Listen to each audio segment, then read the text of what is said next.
Our question today comes from Melissa, and Melissa says, I'm told I should hire a virtual assistant to free up my time, but here's what scares me. Their paycheck comes straight out of my paycheck. How do I know when the business is truly ready for a hire and when hiring won't just make my take-home pay smaller? I'm Scott Todd, and this show is dedicated to help you answer your business questions. Melissa, every employee you hire is going to be scary. It's true. From your first one to your 100th one, it's scary because what you're saying is so accurate. Every business expense comes out of your paycheck. Every personnel expense comes out of your paycheck. So you're right. This is coming from you. You're funding this thing because it's money that you don't have to take home or out of the business anymore. Flat out, you're 100% correct. However, what I think you're missing is I don't think that you understand how valuable your time is or how to value your time. And I think that's what holds a lot of entrepreneurs back from their first hire or their second hire is that, one, we're scared because we look at this and we're like, hey, I need the dollars that I'm taking out of the business to survive, to live on, to pay my bills, etc. However, there is probably work that you're doing that is not worth your time. Let me give you an example. In a couple days, I'm going to go to the dentist. And as much as that dentist wants to see me and is excited to see me, I know she is. She can't wait. You know what? She's not calling me to ask me if I'm going to come. See, she has somebody that's doing that. The dentist, the doctor, has determined that, hey, getting Scott on the phone and calling me to confirm my appointment is not the highest and best use of her time. So as a result, she has someone that's going to do it. And technically that's, let's say, $15 to $20 an hour work. That's it. Now, if she were to pick up the phone and call me because she wants to save $20 an hour, she could do it, but she's leaving hundreds of dollars on the table. She's trading $100 worth of labor or opportunity for a $20 phone call to save $20. That's the difference between valuing your time and basically saying, I'm just going to do it myself. Now, there are some other trade-offs here because let's say that my dentist, let's say that instead of, going out and making more money or multiplying her time, she decides to waste that time.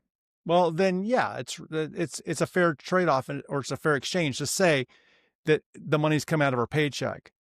But the whole point of hiring somebody is simply to multiply your time, to give you more time to earn a higher dollar, to get the clients that you need to get, to service the clients that you need to get, to chase the sales that you need to get, to do the work that only you can do, that your clients pay you to do, whatever it is. Maybe in your business, it's being the CEO. The CEOs of most companies are paid very, very high. And they're not on the phone talking to customers. That's just the way that it is. They're dealing with investors and they're dealing with the media and they're doing what CEOs do. So when this comes back down, I think that what we experience is this devaluation or an undervaluation of your time and the opportunity cost that's there. Now, here's a way that you can ease into this because you don't have to jump in and hire someone 40 hours a week. You don't have to do that.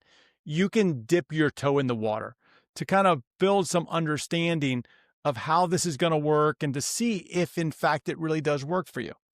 And here's what I want you to do. I love making lists. I love making lists. So I want you to take out a piece of paper and I want you to list out the stuff that you're doing. Like take a daily inventory. Boom. Do all this stuff.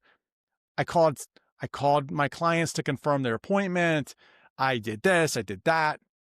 In the left side, make the list. Next to each item, I want you to do two things. First thing I want you to do is I want you to write down how long it took you to do it. So let's just use the dentist example. Let's just say that the dentist was calling Scott to confirm his appointment. She might write, confirming appointments. How long did it take her to do it?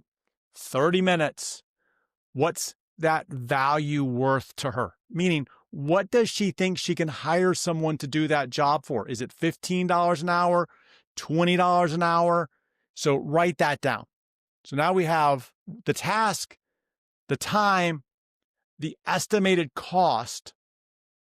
And what we'll find if we just multiply it out is we'll find that, hey, the calling of patients is not really a $20 job unless it takes a whole hour, but it might take 30 minutes. So I'm literally paying $10 to have that work done.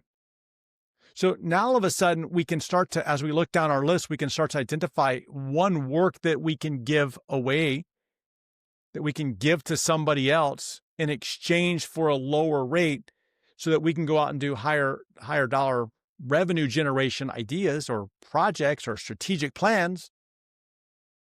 And when we do that, all of a sudden we can see like, hey, listen, I can get rid of all of these tasks and it's only going to cost me 10 hours a week, 10 hours times 2. It's going to cost me $200 a week to get rid of these tasks. But if I had 10 hours a week, how much more could you make? See, now all of a sudden we're trading some of the task so that we can go make more revenue. So that's really the secret here. Because when you make the list and you look at what it's really going to cost you, therein lies the opportunity. Now, the other thing I would say to you is this. What you could do also is you could look for opportunities to pay for something as the work gets done. So let me give an example. Maybe it's sales. So instead of paying someone a salary for sales, maybe you pay a commission. See, you're paying for performance of something. In kind of one of my businesses, which is real estate investing, we have people that write ads. Those ads, we don't pay an hourly rate, we pay per ad. So you see, anytime I can take something and have it converted to a pay per unit option, now I'm just paying for production. I'm paying per widget that comes out the door. I want you to think about that, how you can put that into place too. All right, hopefully that helps you out. If it does, shoot me back a note. And if you have a question, you can head over to scotttodd.net/ask. And I look forward to answering your question on this show. And I will see you in the next episode. But until then, keep moving your feet.